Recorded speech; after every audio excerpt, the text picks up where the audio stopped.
Hey guys, Brandon with Bearded CB82. So it's Friday, finally. It's been a long week, literally. So I've compiled some videos together of my week since I haven't been able to do crap hardly YouTube-wise, putting everything together. Wednesday, I didn't get home till 9 o'clock. Been getting home between, almost 7 o'clock, past several nights altogether, minus Wednesday. Long days, been on overtime since lunchtime yesterday, but enjoy the videos. Today we do have a couple of shout outs. First shout out goes to JK Canvas. He's got a nice little family channel going on over there. Been kind of keeping an eye on him. He's a fellow squid, and so props to him. He's got his family, his son Monkey Boy, helping him out on a lot of videos. His most recent video, him and his wife working together, putting together kind of like a countertop dog bed style piece of furniture. They home built themselves. They do a lot, working on their Jeep, all sorts of fun stuff. It's just kind of a regular family-based channel for him. And then the other shout out goes to Luke's Amateur Hour. Had to put the name together. But came across him when we did the Christmas shout outs this past year. And anybody who's little bitty Christmas bit on that video that was compiled together of a lot of channels. His was Don't Be an Amateur, Bourbon Your Nog. How can you not love that? But he came up with one of the better ideas to use that $5 Harbor Freight 3/8 set that comes with that adapter. And well, you guys saw my thoughts on that, but he found a really good use for that, and that was his little daughter, who's just, I don't know, maybe 4 years old, 3 years oldish. Whenever she goes out to help him work on stuff, that's her toolkit. Now that's $5 more than well spent. So shout out to those two. Links down below. Go check them out, and I'll see if I can, just trying to hold things steady, put a couple icons up in here too now that I've started doing that finally. But I've got to get this truck in the shop, get this serviced, and see what's going on with it. We got a low power issue, so hopefully it's just spark plugs. But anyways, y'all take care and enjoy. Well, folks, when things have really gone to shit in the shop, when we don't even have time to clean off the floor every night. This truck's down. This truck's obviously down. Fix the oil filter housing. Then when I went to go suck it down, water pump failed. When I went to pull vacuum to start sucking coolant in, and got that fixed, just got it moved around till we were able to get a water pump in. Front crank seal went out, got that replaced. And to do that, along with the front housing and the little front housing right there, had to drop the oil pan, which is over draining out. Had to jack it up off of a main bolt, and then undo the front engine mount, get all that done. So yeah, it's been an exciting week. Awesome. Anyways, little shop date for you. Well, just a little bit more to add to the day today. We got this guy kind of put back together, and found a couple more issues with it when we went to fill it back up with coolant. So it's not going anywhere tonight. That and pan gasket won't be here till tomorrow for it anyways. Got another truck right here. This guy. That kind of been a 2-day project too, because we were waiting on parts for it, and I'll show you why. Alright, so this truck, yesterday we pulled it in. We had to do some brakes on it. As you can see, the brakes were getting pretty thin. Sorry about the cord. While we were also at it yesterday, we went ahead, changed out all 8 tires. They were getting down there pretty low. So we had to change out brake pads. We changed out the brake cans as well. This one already has a new caliper on it. So yeah, we had to get these overnighted because that other box that we got right there behind that, alongside that bumper there, was one from our parts supplier. Supposed to be a right-hand brake caliper, and the box, which was sealed, was filled with air dryer cartridges. I'm on my lunch break, so I took the moment to film all this. Anyways, this side also seized. I'll show you it. Bear with me. I already stuck it over here by the cast. It was getting pretty thin too. We had some issues. The boots got shot to crap. Everything crap got up inside the boots. Was no longer able to adjust it. So as per manufacturer specifications, swapped her out with a new one. So yep, it's a 75 pounder, 80 pounder like I said. Here's how we mount the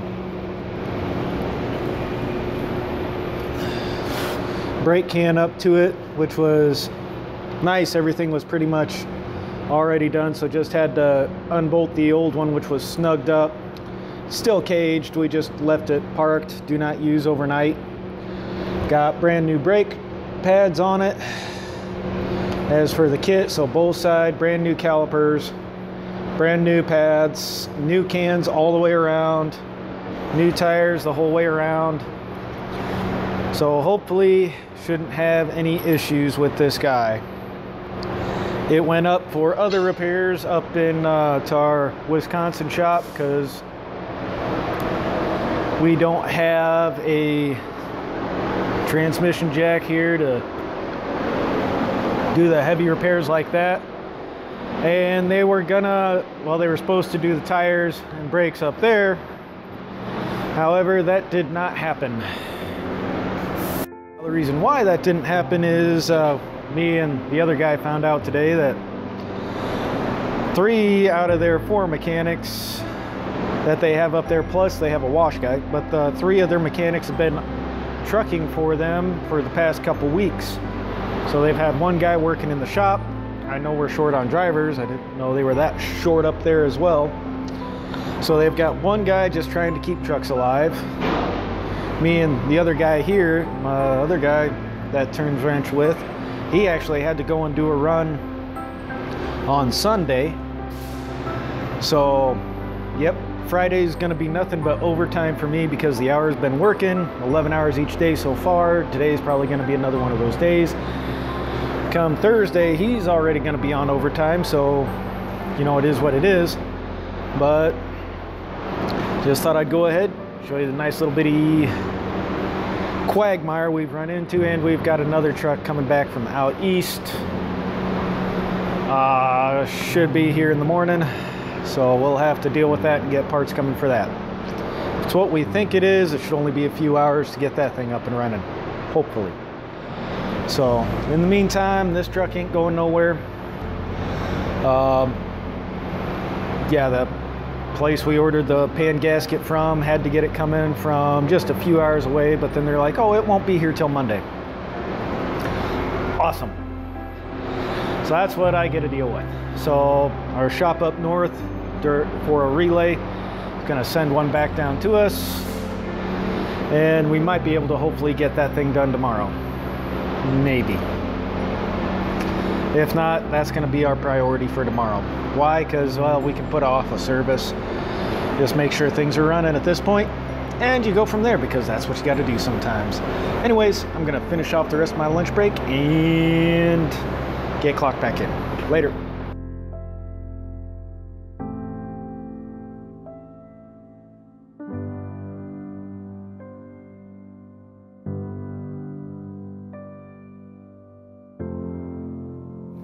Hey everybody, Brandon with Bearded CB82. So this evening, yes evening, it's 8 o'clock.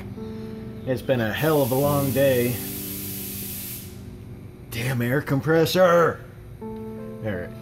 So, today we're gonna talk about, you know, one, cheap aftermarket parts. And I hope to God they don't charge us anywhere near close as to what Spicer parts cost.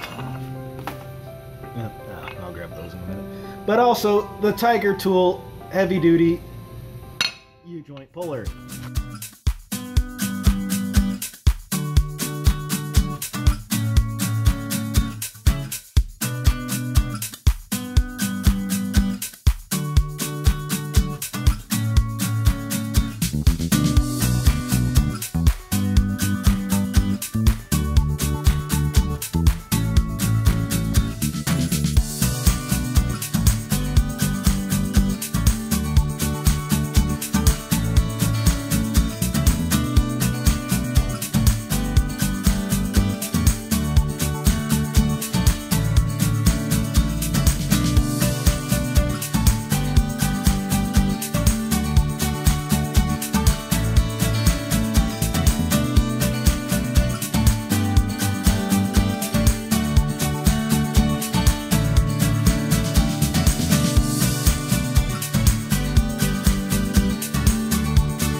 It's finally alive! Woohoo! Just gotta put the bumper on it. No leaks. And this is the dirtiest this shop has been in a while. Look at all that. Woohoo! It's been a busy week. Alright, so to add to the glorious things that have been going on this week, we get this truck in for just a regular service. Had a low power complaint, so check the fault codes on it. No fault codes.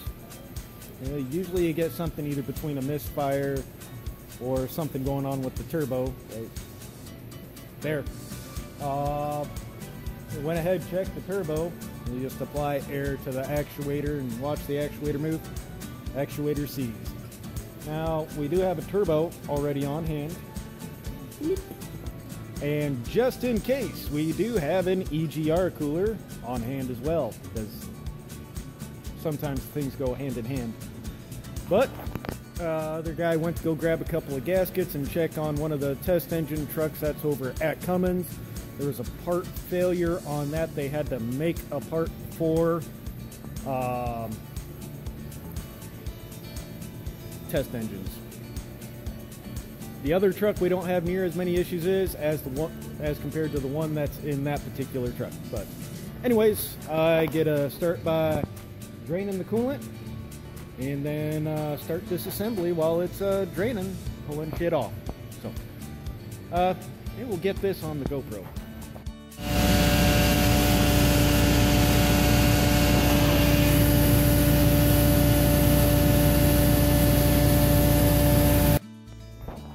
Out of the way there. Aha. So I got the turbo out. It was while the hydro clean or roto rooter was hydro cleaning for a very long time. Our drains and sucking everything out. It was louder and shit. But there you go. Nice big open cavity. This is going to be a pain in the ass. This is fell off the one clamp, or the one clamp down below busted. Well, it's not an exhaust clamp, it's just a clamp to hold it up.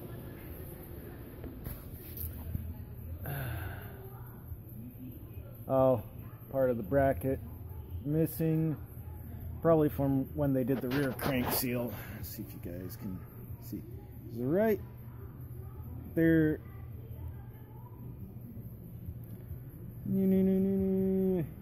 Yeah, back in right there, there's a bracket that comes off the transmission. So, it looks like they removed one of them that connects to it. But I did get the other turbocharger all set up. You do have to take your back piece here where your O2 sensor fits in off of the old one and reuse that because it doesn't come with it. Perfectly fine. It's a cast piece. Sensor usually comes out pretty easy. You need a 22mm sensor socket for that, just like any other O2 sensor. Let's see. New bolts here. Got the studs put in. So yeah, 22mm sensor socket. This is a shop socket. I did not have to buy one on my own. Those get pricey. But so yeah, gotta put this guy in. You always use a little bit of a anti-seize on your studs, as you can see, and I'll get this baby slapped up in there. Oh, your oil inlet tube, you got to reuse that too. I'll put a new O-ring on it after I get it back in there. I'm gonna flip the camera around and show you some of the stuff that's in there, because before it was just too loud, too much crap going on to even try to use the GoPro. Well, I was going to use the GoPro, but the memory card for it is still in the laptop at home. So alright, so coming in off the top, your oil filter, that's your oil inlet. Here's your oil drain. Always clean the old gasket off there with something good and reputable, like a carbide super scraper or something akin to that. Don't buff it. You buff it, you might Scotch-Brite pad it, because you can divot this. I've had to reprofile one before. It was a pain in the ass because another shop screwed it up hardcore. Not on this truck, but on a different truck. Coolant inlet line, and then you have your coolant. That's your coolant in, that's your coolant out for the turbo. And the turbo kit does come with new bond seals for the banjos. What I mean by banjo is this guy. I might have some crap on my but yeah, it comes with new seals. It uses 2 on each one on each side of these guys. Now my focus is out of hell. There we go. So 1 on each side of this one, and then the same for your other one. So, and your turbo kit also does come with a new turbo exhaust manifold gasket, as well as your green O-ring for your air pipe for your charge air, where it seals it up. It'll be right about here. It comes in, connects to your charge air. Let me show you that real quick. Easy way to pull this out. Just undo the one clamp, undo the other clamp. Sometimes it breaks, keep a spare, and there's your green O-ring. So that'll get put on before it gets replaced. Old turbo. There you go. Wastegate was seized. Luckily, no coolant. But yeah, my toolbox is going to get a good cleaning. Same with this one. I must have some crap on that. Oops, can't show you that. That's top secret. We'll be dealing with that later. And yeah, that's just the stuff that I moved out and off of the cart that's been in there for a little while. I have not had a chance to clean and put tools away for a couple days. So, aside from the shakiness of this video and the impromptu nature that it is, now one other thing to do, and I can call it a day. Oh, remember the U-joint when I was talking about the parts, guys? When we had to do the calipers on the truck the other day, this was supposed to be a right-hand caliper. This we got invoiced for a right-hand caliper. You know, a $1,300 frickin' caliper. And inside the box was a case of air dryer cartridges. You want to talk about shit in your pants, especially when it was all sealed and banded. So yeah, it had the tamper-proof tape. Tape would never cut. Had plastic bands around it. And with the air dryers being a little bit heavier, thought it felt a little light. Then I opened it up, and so we had to overnight a freaking caliper. So 85-pound box overnight times 2. You can imagine how that went. But oh, one other thing you do want to do: drain all your coolant when you go to do this. Otherwise, you're just gonna make a mess. So I'm gonna get her strapped back up. I might circle in some footage in between, so we'll see. Alright, so a quick little status update. Got the new pyrometer plugged in, goes into the back side, so it's actually easier to, well, I forgot to show you guys, I installed a pyrometer, which is your temp sensor, turbo temp sensor, first before I slap it into here. But got her bolted in, everything else, new gasket up there. Got the exhaust pipe lined up to the tail. Just gotta push back a little bit. Get the new gasket installed, got a new clamp ready to go on it. And from there, we'll just install a new gasket on the oil drain, start hooking everything back up, and then after that we'll get our air manifold lined back up, put on, and then we'll put the charge air on and she'll be good to go. Alright, we just about got everything hooked up at the moment, minus the oil side. So what we're going to do, since all the coolant lines are hooked up, we're going to start drawing suction. So we'll just pour the coolant into this 5-gallon bucket here, and it'll fill itself up. And nice thing is it draws vacuum, so you don't have to worry about cavitation inside the EGR. Just turn her on.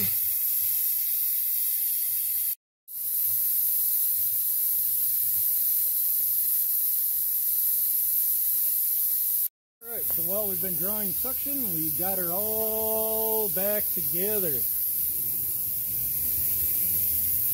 And we come over here. Oh, that's clamped. That's clamped for your surge, because otherwise if you don't clamp it off you won't be able to draw suction. And we got her drawn down. Focus.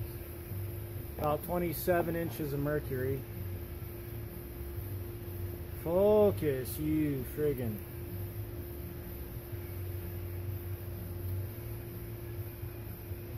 There we go. And it looks like we're holding. So we're holding. And what you do, flip this switch on, and voila, we are sucking coolant.